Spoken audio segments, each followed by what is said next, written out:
โอ้ยน้องน้องน้องมานี่น้องนางเอ้ย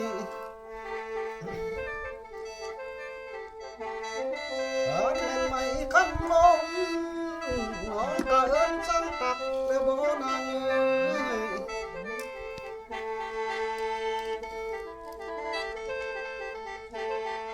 ถ้าแม่นไม่คำหาน้องก็เอิ้นสังโตแล้วบ่นางเอ้ยนางไว้ยอคงเมื่อเนื้อน้องสั่งสู่น้องเลยสั่งทุกแก้วสิสาแล้วจังไหนมาบ่น้องลาย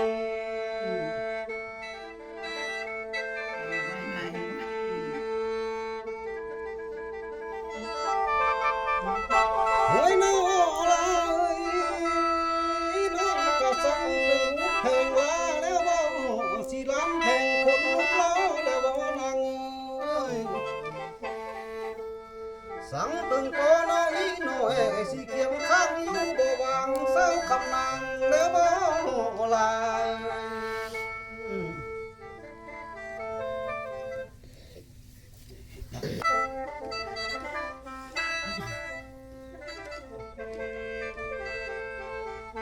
โอ้ย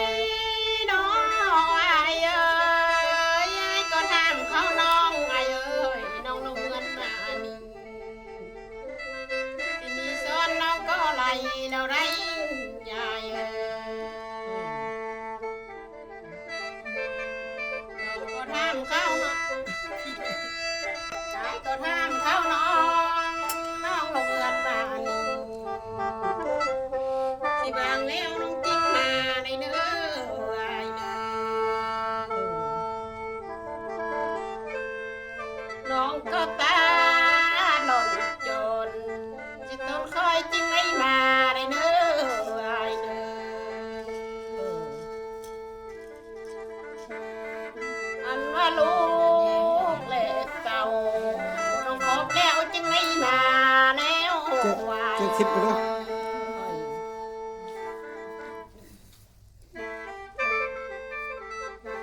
ว้าย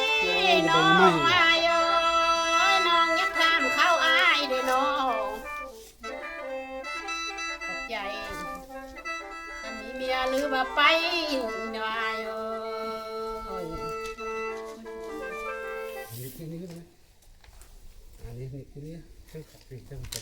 ใส่แคนเลย ข้าง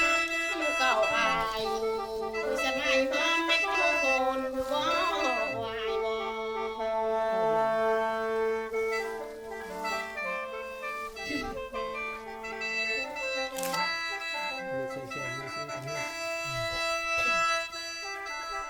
ว้ายน้อ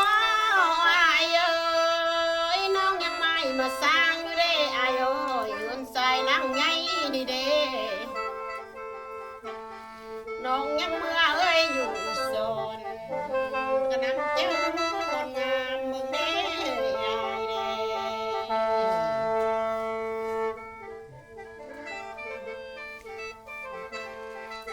หายก็บ่าอุดจริงบ่ต้นจริงบ่มีนายังบุกมาเดาเนื้อหายก็บ่าจริงแท้กับมุกกามาสู้เหนื่อยเด้อแกนน้องมาหดแล้วกระต้นน้องแม่นบ่นี่เด้อเด้อวายเด้อ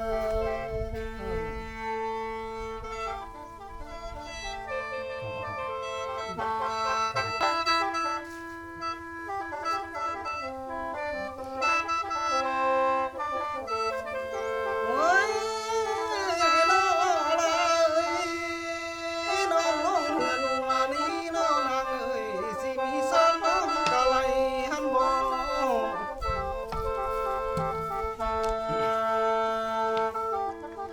องลงเงินมานี่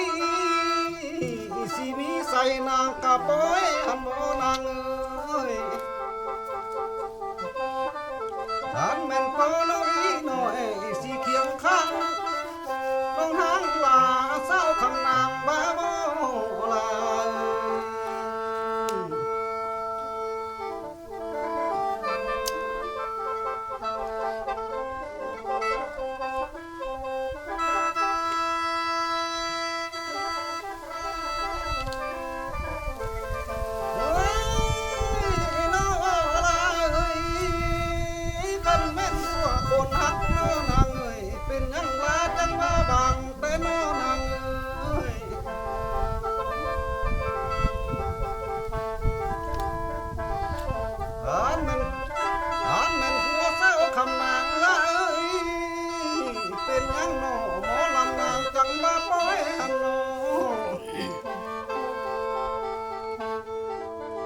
แม่นก็อีเล็กน้อยน้อยมีความทุกข์เลือดหอนที่นางลาจังว่าบางแต่น้อลาย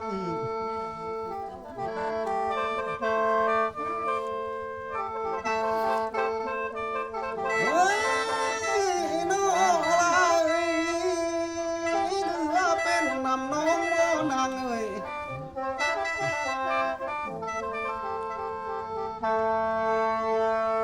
ขันผัวนางไปให้เลยขันแม่น้องอยู่บ้านน้องนั่งรักกินปลาบ่นางเอ้ยรักกินปลายามผัวสาวคำนางไปนาเลย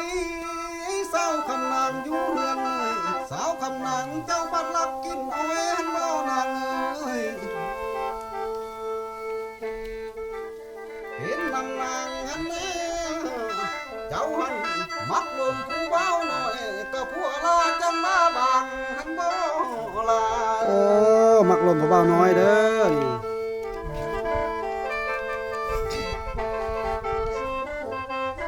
โอ้ยน้อยเอ้ยน้องก็เอาผัวหนึ่งนะผัวน้องบ่ตายบางดอกใดก็เอาผัวกลางเอ้ยผัวนางบ่ตายมือเหนื่อยเด้อโอ้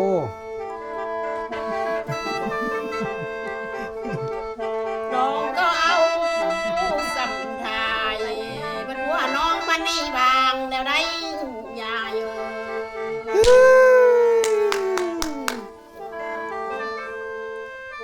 เดี๋ยวนี้นาคนเดียวลองคลองไม่อายเอ้ยน้องก็อยู่เอ้ยลา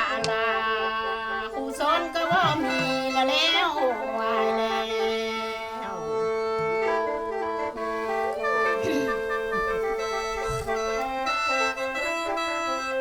โอ้ยน้องอายเอ้ยอายอำคาญแท้บ่อายเอ้ยอำคาญเป็นเคยสร้างแท้บ่วันนี้นางเลี้ยงลูกอ่อนวายบ่ทำมาคานเมื่ออยู่โซนสินำน้องผู้เดียวแท้บ่วายบ่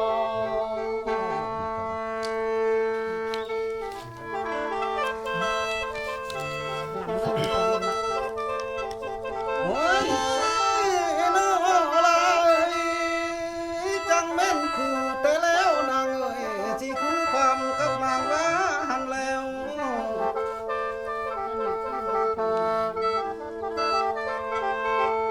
พันแม่นความตายนี้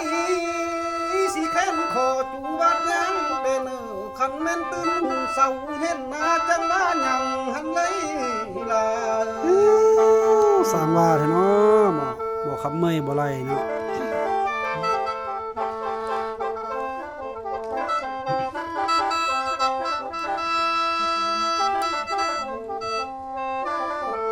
โอ้ยน้อลาเอ้ย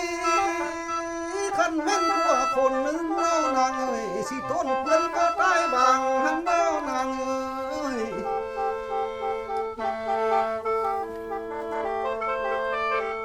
อันแม่นผัวคนกลางลายสิผัวนางก็ตายต้อยหันบ่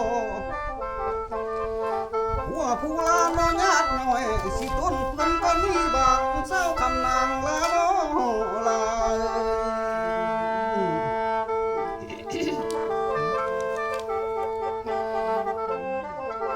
โอ้ยน้อลายน้องสิเมื่อละไม้แต่บ่นางเอ้ย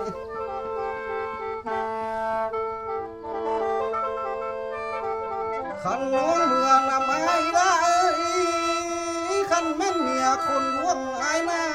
เธออยู่เหือนแต่งหน้าดอกนางเลย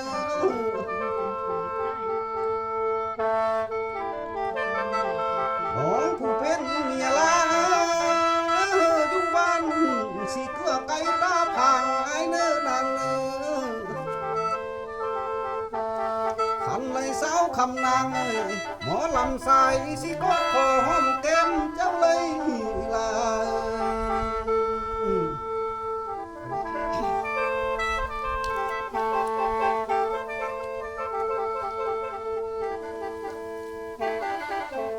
โอ้ยน้องอ้ายเอ้ยน้องก็ดุกใจลำเด้อ้ายเอ้ยสิผัวนางป่าป้อยนี่นาน้องก็ดุกใจลำสิผัวน้องพันนี่บางนี่เด้อ้ายเอ้ยมีตัวน้องนอนให้สิหาเจ้าอยู่ผู้เดียวนี่บ่วายบ่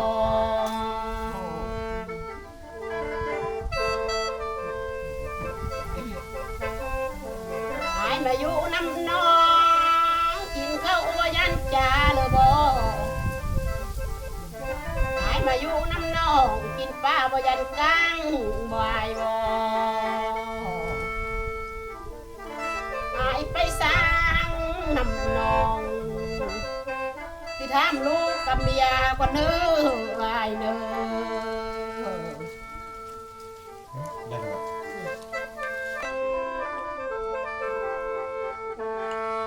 หวยมาอะไร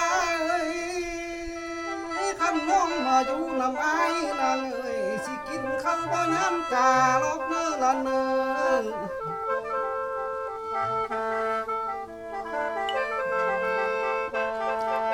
ขันมาอยู่นำสายได้มากินป้ายันบ่จ้อยลอกเนื้อละเนื้อเห็นไหมเจ้า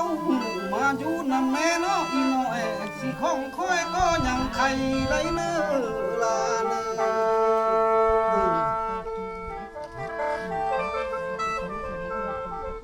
พอแต่ลำมาฮอดนี้ทีมงานหมอลำสิก็ลาลงก่อนไรเนื้อ